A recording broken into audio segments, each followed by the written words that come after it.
नमस्कार दोस्तों, मैं हूं डॉक्टर अमरीश कारी। आप देख रहे हैं हेल्दी सब्सक्राइबर्स। आज की इस वीडियो में हम REPL 88 के बारे में बात करेंगे। इस वीडियो में हम चर्चा करेंगे कि इसमें क्या कॉम्पोजिशन होता है, किन रोगों में, किन डिजीज़ में ये मेडिसिन असरदार रहती हैं, लेने का सही तरीका क्या होता है। जानने के लिए वीडियो पूरा देखें। अगर आप हमारे चैनल पर नए हैं तो चैनल को सब्सक्राइब कर लें ताकि आने वाली हेल्थ रिलेटेड वीडियो से आप अपडेटेड रहें।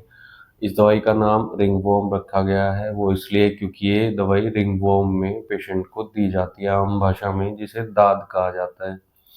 दाद में होने वाली खुजली में या फैलते हुए दाद को ये दवाई कंट्रोल करती है।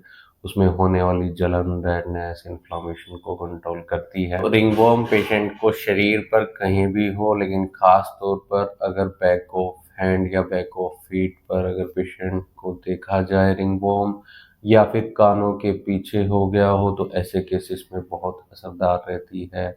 दोस्तों, ये दवाई इसलिए कारगर है रिंगवॉर्म में, फंगल इन्फेक्शन में, क्योंकि इसमें डाली गई हैं कुछ ऐसी होम्योपैथी दवाइयाँ जो फंगल इन्फेक्शन यानी रिंगवॉर्म को ठीक करने में मददगार रहती है। इसमें बेसिलिनम दवाई डाली गई है। ये दवाई बहुत असरदार रहती है रिंगवॉर्म के लिए, जहाँ पेशेंट को खुजली देखने को मिलती हो।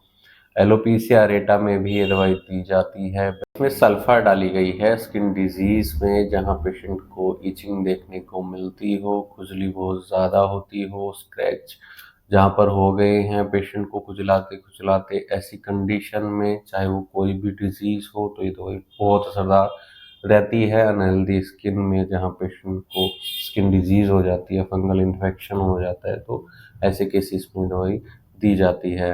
अगली दवाई इसमें सीपिया डाली गई है। सीपिया बहुत इफेक्टिव रहती है, खासतौर पर कोहनी पर या फिर घुटने पर पेशेंट को दाद हो गया है, लंबे टाइम से हो गया है और फैलता जा रहा है, तो ऐसे केसेस में दाद के फंगल इन्फेक्शन की दवाई बहुत असरदार रहती है। अगली दवाई इसमें कैलकेरिया कार्ब डाली गई है। सिर से लेकर फीट तक, पैरों तक पेशेंट को अगर कहीं भी फंगल इन्फेक्शन हो जाता है तो बहुत असरदार रहती है। बर्निंग सेंसेशन को कंट्रोल करती है, जलन को कंट्रोल करती है। दोस्तों, इसमें टेलुरियम दवाई डाली गई है। दवाई बहुत इफेक्टिव रहती है फंगल इन्फेक्शन के लिए, जहां पेशेंट को रेडनेस देखने को मिले, पेशेंट को प्रीकिंग सेंसेशन देखने को मिलती हो, ऐसा लगता है कि अफेक्टेड एरिया पर सुई चुभ रही है, फेस पर फंगल इन्फेक्शन, रिंगवॉर्म हो गए हैं या बॉडी पर कहीं भी रिंगवॉर्म देखने को मिल रहे हैं, तो ऐसे केसेस में टेलुरियम बहुत इफेक्टिव रहती है। इसके डोजेस की बात करें तो इसको दिन में 3 से 4 बार दिया जाता है। डिपेंड करता है कि कितनी बूंदें दी जाएंगी पेशेंट के ऊपर, पेशेंट की डिजीज़ के ऊपर कितनी पुरानी है। केस टेकिंग करने के बाद ही सही डोजेस का डिसाइड कर पाते हैं। इसलिए अगर आपको ऐसी कोई परेशानी है, लंबे टाइम से आपको ये दिक्कत आ रही है, तो अपने होम्योपैथी डॉक्टर से कंसल्ट जरूर कर ले। बिना डॉक्टर की सलाह के कोई भी होम्योपैथी दवाइयाँ नहीं लेनी चाहिए।